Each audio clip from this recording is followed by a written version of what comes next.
اب آپ کو پتہ نہیں ہم لوگ کتنے کیسز کر رہے ہیں، کیا کر رہے ہیں، تو ایک تو شک و شبہات بھی شروع ہوتے ہیں، اور جتنا ہم کھولیں گے اپنے آپ کو اتنا آپ ہم پر جائز تنقید بھی کر سکتے ہیں۔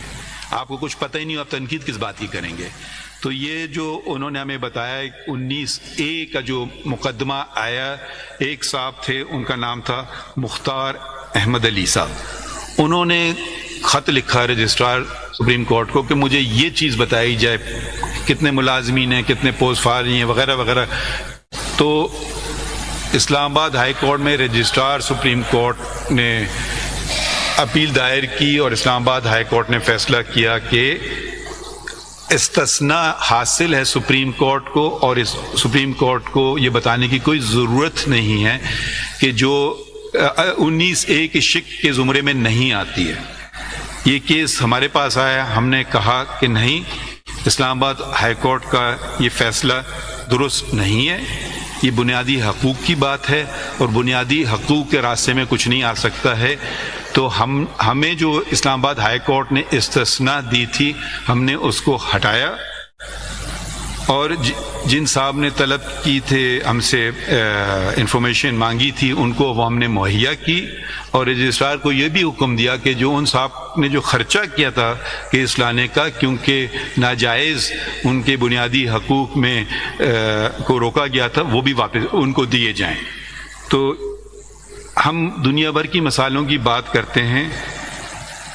اب جو تنقید کرنے والے ہیں یا تعریف کرنے والے کم ہی ہوتے ہیں، وہ یہ بتا دیں کہ کوئی دنیا میں ایسا فیصلہ ہوا ہے۔ میں ایک دو ملکوں کی بات نہیں کر رہا ہوں، میں دنیا کی بات کر رہا ہوں کہ اس نوعیت کا فیصلہ اگر ہوا ہے تو بتائیے، بڑی اچھی بات ہوگی، اور اگر نہیں ہے تو پھر آپ اپنا سر بلند کریں اور کہیں کہ دیکھیے، آپ کی سپریم کورٹ، میری نہیں، آپ کی سپریم کورٹ نے ایک بنیادی حقوق، یہ لوگوں کا بنیادی حقوق ہے۔ ہم اب بس سمجھتے ہیں کہ لوگوں کے بنیادی حقوق اہم نہیں ہے، بس کچھ اہم لوگوں کے بنیادی حقوق اہم ہیں، مگر لوگوں کے بنیادی حقوق سب کے برابر ہیں، سب کی اہمیت ہے۔ تو وہ یہ ہم نے کر دکھایا، اور اپنے اوپر جو ہمارے اب کوئی بھی ہم سے خط لکھ سکتا ہے، انلیس کوئی ایسی بات پوچھ رہے ہیں جو بے مقصد سی بات ہے، آپ ہم سے سوال پوچھیں، ہم آپ کو اس کا جواب دیں گے، اور تحریری طور پہ آفیشیل طریقے سے۔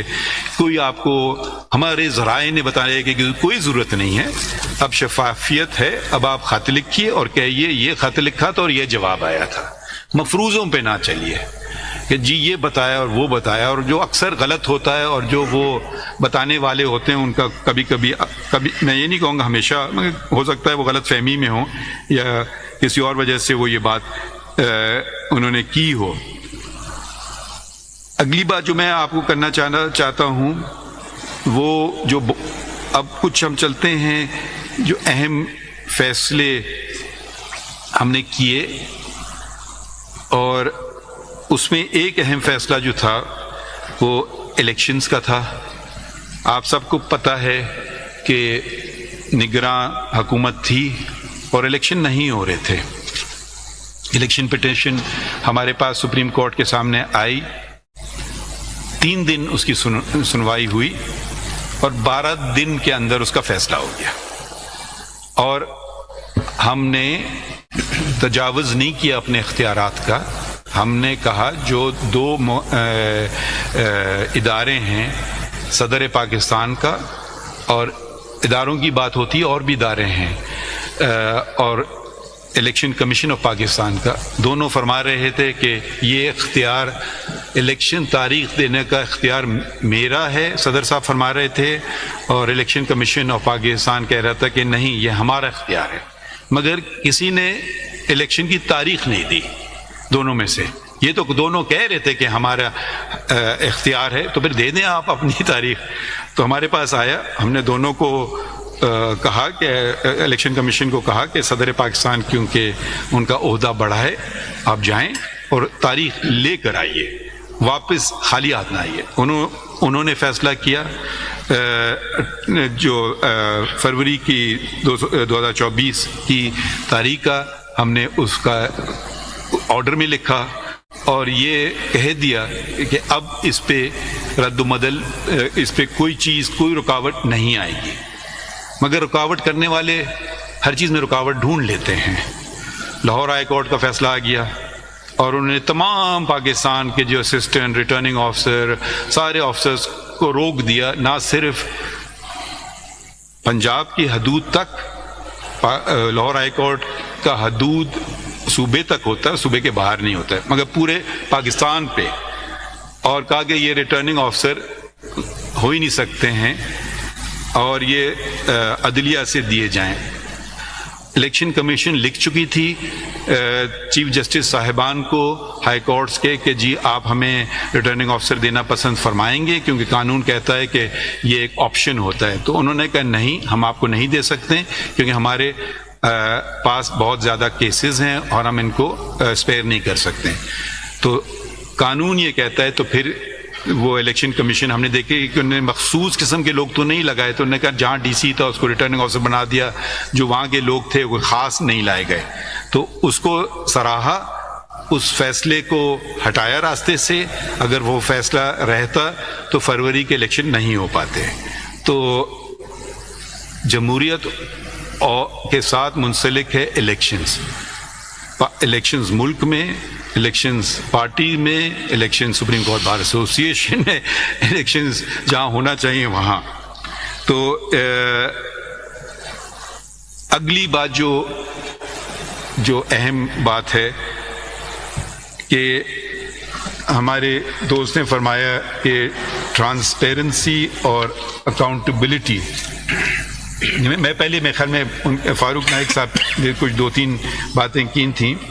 ایک تو انہوں نے منیر بھٹی کیس کے فیصلے کی بات کی، مگر فاروق نائک صاحب نے یہ نہیں بتایا کہ میں مائنورٹی میں تھا اور میں اس سے میں شاید وہ جو آرا دی گئی تھی اس سے اتفاق نہیں کرتا تھا منیر بھٹی کیس کے. فاروق نائک صاحب نے مزید یہ فرمایا کہ 184(3) کا جو استعمال کیا جا رہا ہے، جو از خود سپریم کورٹ نوٹس لیتی ہے، تو یہ کسی پیمانے کے تحت ہونا چاہیے. میں اس سے 100% اسی پہ ان سے اگری کرتا ہوں. اس لیے نہیں کہ وہ کہہ رہے ہیں، اس لیے کیونکہ آئین کہتا ہے. آئین 2 باتیں کہتا ہے کہ پبلک امپورٹنس کہ اہم ہو پبلک کے لیے، اور دوسرا یہ ہو کہ وہ اس کا تعلق ہو بنیادی حقوق کو انفورس کرنے کا. تو ایک شخص اپنا کیس لیا ہے، دوسرا شخص لیا ہے، اس سے نہیں ہوتا ہے. تو اس میں یہ 2 چیزیں جب تک پوری نہ کی جائیں تو 184 کا اطلاق نہیں ہوتا ہے. تو یہ میں اکثر فیصلوں میں یہ کہہ چکا ہوں. اور مگر ہماری باتیں ہوئی ہیں. پھر انہوں نے ایک اور بات کی، ذکر کیا کنٹیمپٹ کا. پتہ نہیں مجھے میری کتنی اچھی باتیں میرے متعلق کی گئی ہیں کہ میں نے تو آج تک اپنی ذات کا کوئی کنٹیمپٹ نہیں لیا. ایک احتجاج ہوا تھا کہ تو وہ اس پہ مجھے کنٹیمپٹ کورٹ لینا پڑا، اور میرے خیال میں جن نے کیا تھا ان کا بڑا پن کہ انہوں نے معذرت کی اور معافی مانگی. تو یہ صرف ایک ہی دفعہ ہوا ہے، مگر اس کا یہ مطلب نہیں ہے کہ معاشرے میں آپ گالی گلوچ شروع کر دیں. اب اور نہ یہ سمجھیے کہ اگر ہم نے نظر انداز کرتے گئے تو اب یہ بس چلتا ہی جائے گا. یہ کسی معاشرے میں ایسے ہو نہیں سکتا ہے. آپ کو دلائل دینا ہے دیجئے، آپ کو فیصلہ نہیں پسند آئے اس پہ بے پناہ تنقید کیجئے دلائل دے کر کے. گالی گلوچ دے کر کے آپ اچھے نہیں لگیں گے. ہم چھوڑ دیجئے. بچپن میں تو ہمیں جب ہم شکایت کرتے تھے گالی تو نہیں دیتے تھے، کچھ برا بھی کہہ دیتے تھے کہ ایک دوسرے کو، تو بھاگتے ہوئے جاتے تھے والدہ کے پاس، تو کہتے تھے جو کہتا ہے وہی ہوتا ہے. تو اس پہ ذاتی طور پہ میں نے عمل کیا ہے اپنی والدہ کے اس سبق پہ. باقی چیزیں مگر جب ایک انسٹیٹیوشن کی بات آ جاتی ہے تو اس کو نظر انداز بھی نہیں کرنا چاہیے. اور فری اسپیچ میں ہمیں پورا یقین ہے. جو انہوں نے کہی ہے کبھی ہم نے اس پہ قدغن نہیں لگائی ہے. مجھے تو بلکہ اس کی جب کرنے کی کوشش بھی کی جا رہی ہے اس کو بھی روکا گیا ہے. اور فاروق نائک صاحب کی یہ بات بھی درست ہے کہ پارلیمان قانون بناتی ہے اور ہمارا کام ہے قانون کی تشریح کریں. جہاں ضرورت ہے، جہاں واضح ہے تو وہ واضح ہے، اور اگر وہ قانون ہم سمجھیں کہ وہ بنیادی حقوق کے برعکس ہے، کوئی آئین کی شق کے برعکس ہے، تو اس کو پھر ہمارا یہ فرض ہے کہ اس کو ہم اسٹرائک ڈاؤن بھی کریں۔ تو آگے بڑھتے ہیں۔ اپنے اکاؤنٹیبلٹی اور ٹرانسپیرنسی کی بات کی گئی ہے شہزاد شفقت صاحب نے، یعنی کہ شفافیت اور احتساب کی۔